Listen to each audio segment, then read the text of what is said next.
Thank you.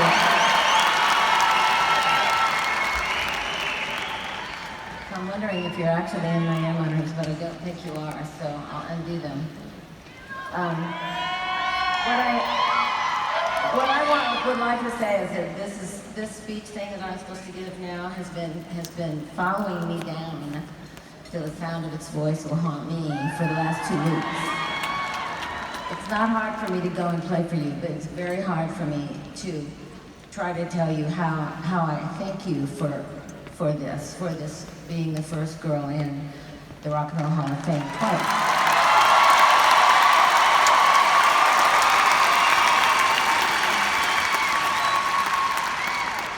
Sometimes I just can tell great stories because it's easy. If I'm telling a story about Prince, I could say he picked me up in his purple Camaro and we went out to his purple house in a suburb outside of Minneapolis and nobody knew where I was, and we wrote a song and he called it It'll Take You Days to Find Her, and I can actually tell you a great story about that because it is what it is. But for me to tell you a story from my heart about what this means to me is very hard because this has never happened to me before.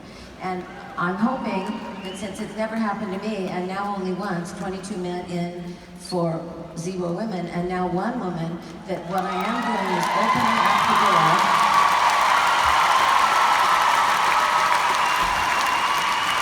for other women to go like, hey man, I can do it. And I'm telling all my friends, I like the girls in Heim, I'm going, okay you guys, you gotta really get it together now. And like one of you needs to step away and don't break up your band. Just do an album so you have it, because it's gonna take 20 years before it's gonna be recognized as, again.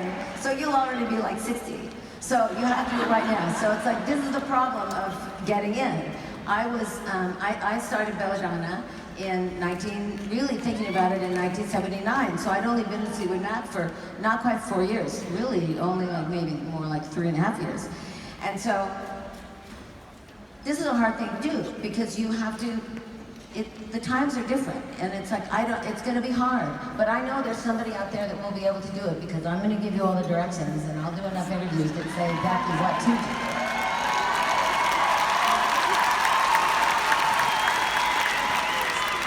And I want to tell you that everybody in my life gave me ideas of what I could say to you. Like this is from, and I have to just say this because I don't have my glasses on, I can't even read it.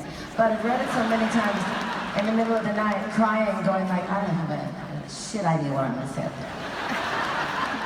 And this morning at 4:30, my assistant came in and I'm laying there and my little Chinese crested is like laying, she lays right on my stomach and she's looking at me like, it's so late. And I said, and she goes, Hunter, are you done? And I'm going, no, I can't do it. I have to go to bed. I don't know what I'm going to say. I'm just going to have to go out there and go like, you know what? 6 minutes is not very long. So let me move right on. And 6 minutes for me, I majored in speech communication at San Jose State and psychology. 5 years. 5. And the second I called my mom and said, I have to quit because me and Lindsay have to move to LA because the music is in San Francisco, but the record deals are in LA and we have to go tomorrow. And my mom said, okay, that's fine, but we will be withdrawing all financial support as of this minute. And I said, flat out, I know, Mom. I know, and I'm up to the challenge. 3 waitress jobs, 2 cleaning lady jobs. It was cool. Lindsay worked on the music, I worked on food and 3 houses.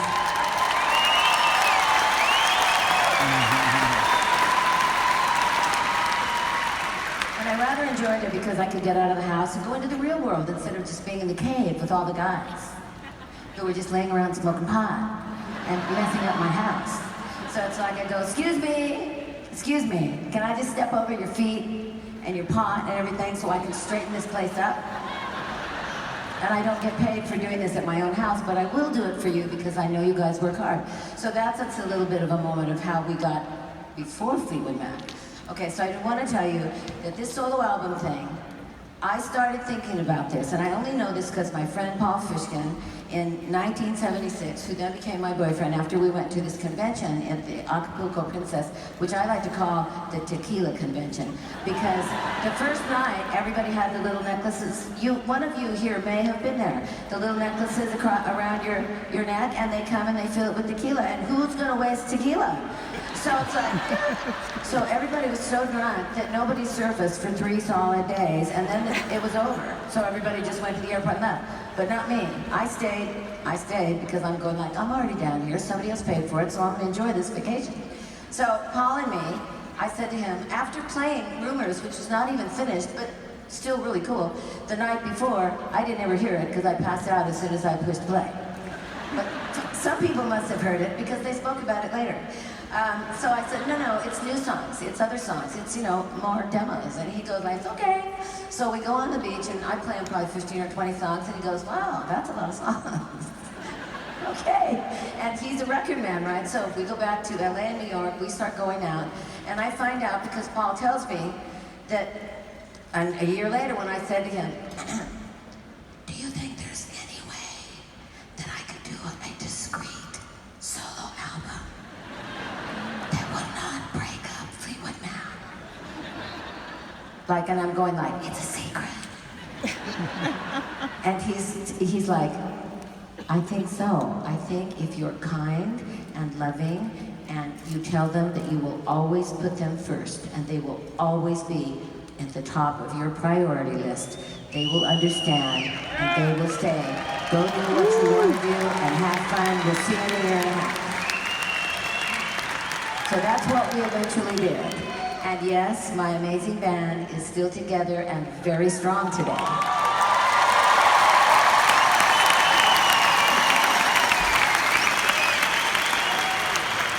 So, last but not least, which probably won't be last but not least, they can't get me off this stage now that I'm on it.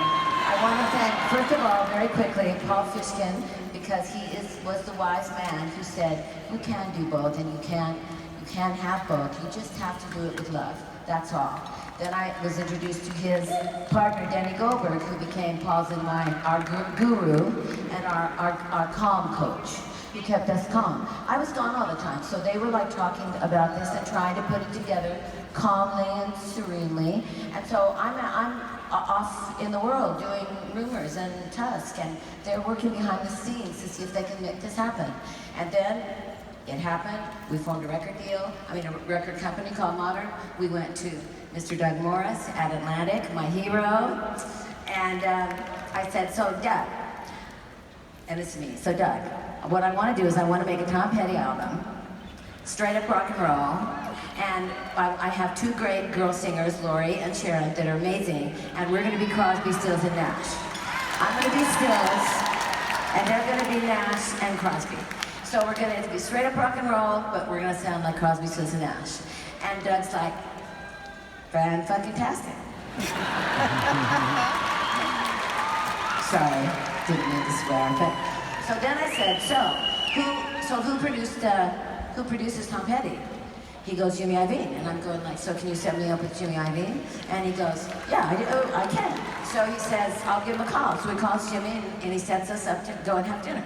So we go and have dinner and I tell him the same thing. Tom Petty, straight up rock album, but we want to sound like Crosby, Stills, and Nash. And he goes like, okay, I can do it. I haven't done a girl album in a while. So we go, okay, good. We both went back to LA because he was there working on finishing Tom's record. So we get there, and 10 days later, I moved in with Jimmy. It's just how it was. So I moved in with Jimmy. I learned to make tiny pizzas, and waited for him to finish the album, Tom's album. Meanwhile, me and Lori and Sharon are practicing all our 3-part harmonies, which Jimmy and nobody else really wanted to hear. So we were going to be damned if we weren't going to be on that album being Crosby, Stills, and Nash. So we got so good during that next 6 weeks that when he was done and we started Belladonna, we were ready. So we walked in and we made an album in 3 months, which is unheard of, especially in those days. We were focused, we were together, we were organized, and we made a great album.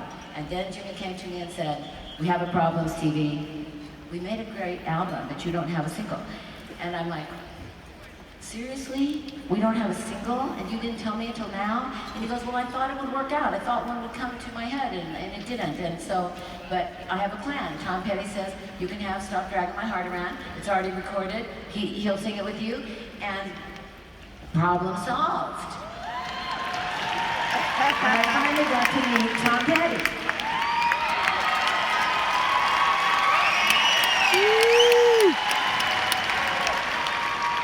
Who Jimmy had kept me a secret from because he didn't want Tom to get pissed off and think that his attention was going to be taken away because he had a new girlfriend. So I hid in the basement. It was fine. I got to hear everything and eavesdrop all through it. So anyway, Jimmy, Dad, Paul, Danny, also Irving Azoff, because I had to hire him in 1976 because my mother said, you better get some help here because you don't have anybody taking care of your money. So I hired Irving, who gladly said, sure, I'll do it. Not having any idea that he would still be sitting here tonight going like, sure, I'll do it. My press agent, Liz Rosenberg, who I met in 1976, who is still press agenting for me, and she's the best. She's the Rona Barrett of today, and I adore her. And she's elegant and incredible, so talk to her if you can. She'll get you in a newspaper. And then there was Howard Kaufman, who passed away a little while ago, who then became my manager when Irving had to go become the president of a record company.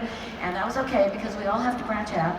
And let's see, and Cheryl, who when Howard passed away, then took on the mantle of being my manager, which is no easy thing, because I don't agree with anything anybody said, especially when it's a girl. But thank you, Cheryl, for giving it your all. Anyway, you have been a fantastic, fantastic audience, and I want to tell you,